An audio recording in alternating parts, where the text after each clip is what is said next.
오늘은 창세기 31장 1절부터 3절까지 말씀을 공부하겠는데요. 제가 다시 한번 1절부터 3절까지 말씀을 읽고 말씀을 공부하도록 하겠습니다. 야곱이 라반의 아들들이 하는 말을 들은즉 야곱이 우리 아버지의 소유를 다 빼앗고 우리 아버지의 소유로 말미암아 이 모든 재물을 모았다 하는지라.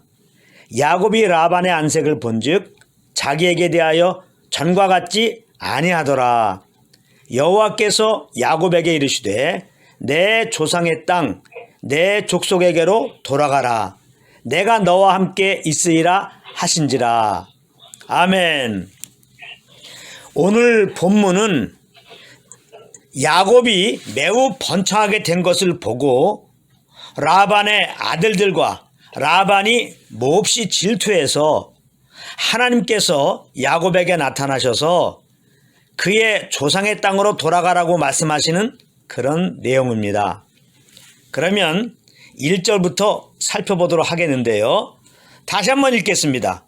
야곱이 라반의 아들들이 하는 말을 들은즉 야곱이 우리 아버지의 소유를 다 빼앗고 우리 아버지의 소유로 말미암아 이 모든 재물을 모았다 하는지라.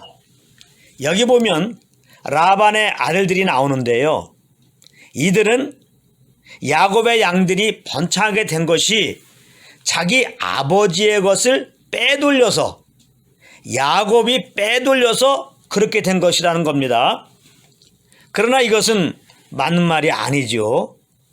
비록 야곱이 하나님 앞에서는 믿음 없는 행위를 보인 것은 맞지만 그럼에도 하나님께서 하나님의 뜻에 따라 야곱에게 그 많은 양들을 허락하셨던 것이고 더구나 라반과의 관계에서 볼 때는 정당한 계약대로 해서 얻은 합법적인 야곱의 양들이었기 때문에 그렇습니다.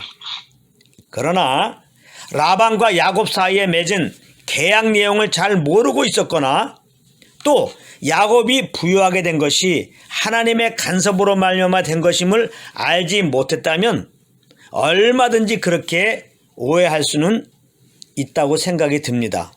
우리도 그런 라반의 아들들의 입장이라면 우리도 충분히 그럴 가능성이 있었을 것입니다. 그만큼 야곱의 재물이 인간적으로 볼 때는 많이 모아졌던 것이죠.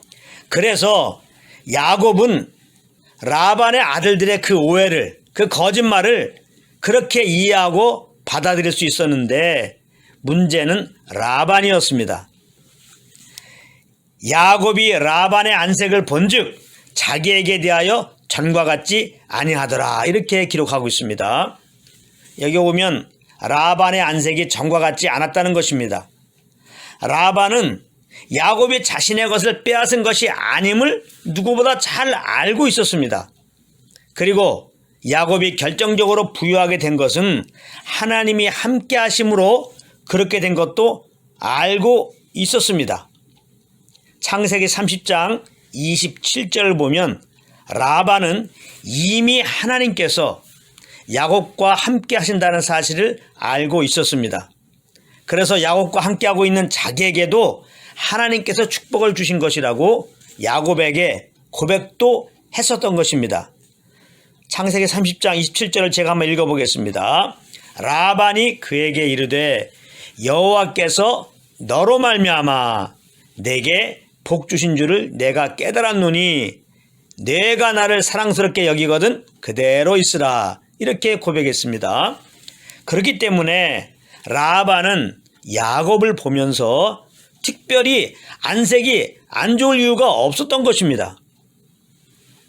야곱이 많은 재물을 모았지만 사실은 자기도 그 이상의 재물을 모았기 때문입니다. 그런데 라반은 안색이 좋지 않습니다. 이것은 시기와 질투심 때문에 그런 것입니다. 이 시기와 질투심은 남이 잘 되는 꼴을 보기 싫어하는 인간의 타락한 본성 중에 하나인 것이죠. 그렇기 때문에 이 시기와 질투는 그런 마음을 가지지 않으려고 결단하고 노력한다고 해서 해결할 수 있는 문제는 아닌 것입니다. 어떻게 보면 라반은 자신의 의지와 상관없이 그런 안색이 나타난 것입니다. 아무리 숨기려고 해도 그 안색을 숨길 수가 없었던 것입니다. 아무리 시기 질투를 하지 않으려고 해도 나보다 뭔가 잘난 외모를 가진 자를 보게 되면 우리 마음에 자연스럽게 올라오는 것이 바로 이 시기와 질투인 것입니다. 그래서 우리가 항상 성령님과 교통 가운데 있어야 할 이유가 여기에 또 있는 것이죠.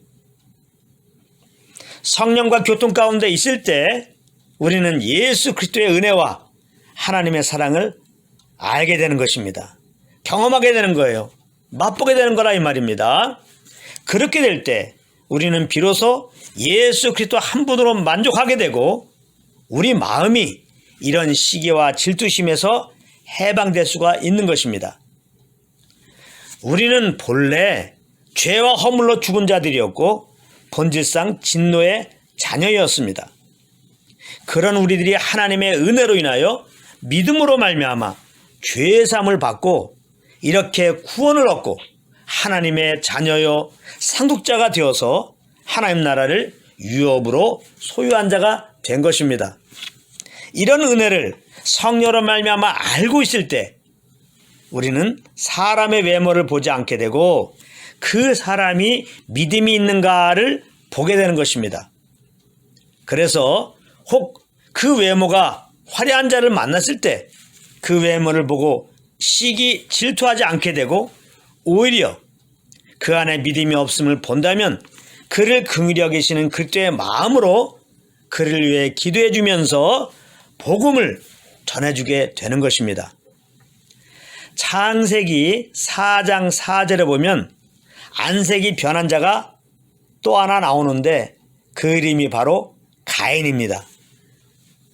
그는 하나님께서 아벨의 제물은 받으시고 자기의 제물은 받지 않으시자 몹시 분하여 하면서 안색이 변하게 되었다는 것입니다.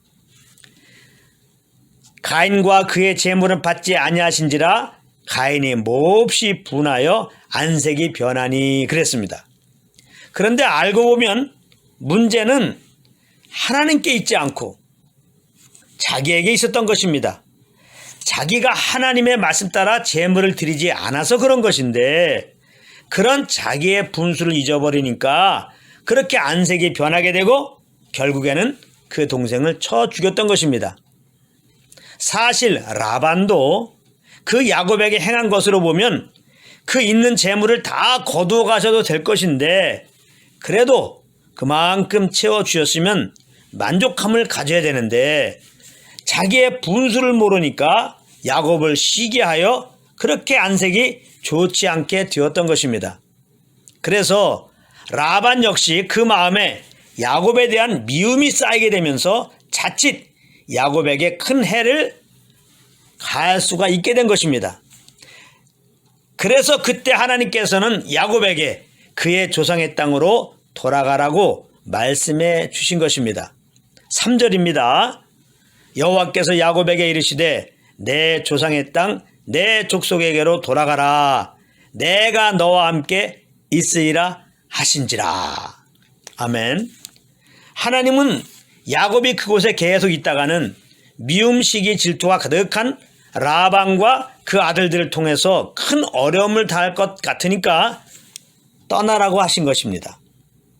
결국 라반과 그 아들들의 심한 질투가 야곱으로 하여금 하나님이 다시 자기 조상 땅으로 돌아가게 하시겠다고 하신 그 하나님의 약속이 성취되게 하는 도구가 된 것입니다. 창세기 28장 15절에 하나님께서 야곱에게 이런 약속을 하셨습니다. 내가 너와 함께 있어 내가 어디로 가든지 너를 지키며 너를 이끌어 이 땅으로 돌아오게 할지라. 너를 이끌어 이 땅으로 돌아오게 할지라. 내가 내게 허락한 것을 다 이루기까지 너를 떠나지 아니하리라 하신지라. 이렇게 약속하신 바가 있습니다. 여기 보면 야곱을 죽이려고 하는 형을 피해서 하란으로 내려가다가 베델에서 잠을 청하고 있는 야곱에게 하나님은 나타나서 너를 이끌어 이 땅으로 돌아오게 할지라 이렇게 말씀을 해 주셨는데, 하나님은 라반과 그들의 질투를 하나님의 약속에 성취되게 하는 도구로 삼으셨던 것입니다. 만약 이들의 질투가 없었다면 야곱은 자기 조상의 땅으로 갈 생각을 가지지 못했을 것입니다. 왜냐하면 지금 야곱은 자기의 재물을 모으는 재미에 흠뻑 빠져 있었기 때문입니다. 그러나 야곱을 향한 하나님의 마음은 단지 재물을 많이 모으게 하는 데 있지 않고 하나님의 그 뜻을 이루신 데 있기 때문에 라반과 그 아들들의 질투를 이용해서 하나님은 야곱을 자기의 조상의 땅으로 떠나게 하신 것입니다. 여기서 우리는 모든 것을 합력하여 선을 이루시는 하나님을 보게 되는 것입니다. 히틀러의 폭정으로 말미암아 유럽에 살던 수많은 유대인들이 안타까운 희생을 당하는 일들이 있었는데, 또 한편으로 생각해 보면 그런 유대인들에 대한 핍박이 있었기 때문에 그 당시 많은 유대인들이 자기 고토로 돌아가게 되었고, 그래서 결국 사방으로 흩어져 있었던 유대인들을 그들의 고토로 돌아오게 하시겠다고 약속하셨던 하나님의 말씀이 성취가 되게 되었던 것입니다. 하나님께서 이렇게 유대인들의 핍박당함을 합력해서 선으로 바꾸신 것이죠. 에스겔 39장 28절에 이런 말씀이 있습니다. 전에는 내가 그들이 사로잡혀 여러 나라에 이르게 하였거니와 후에는 내가 그들을 모아 고국 땅으로 돌아오게 하고 그 한 사람도 이방에 남기지 아니하리니 그들이 내가 여호와 자기들의 하나님인 줄을 알리라. 이렇게 말씀하셨습니다. 히틀러가 유대인들을 핍박할 당시 대부분의 유대인들은 굉장히 부자였습니다. 그렇기 때문에 그들이 자기 땅으로 갈 가능성은 제로입니다. 제로. 왜냐하면 그 당시 이스라엘 땅은 정말 척박하기 그지없는 그런 땅입니다. 그런데 지금 유럽에서 잘 먹고 잘 살고 있는데 왜 굳이 정말 살기 어려운 척박한 자기 고향으로 돌아가겠습니까? 그럴 이유가 없는 것입니다. 그런데 하나님은 이스라엘 백성들을, 흩어져 있는 이스라엘 백성들을 자기 땅으로 돌아오게 하시겠다고 약속해 주셨어요.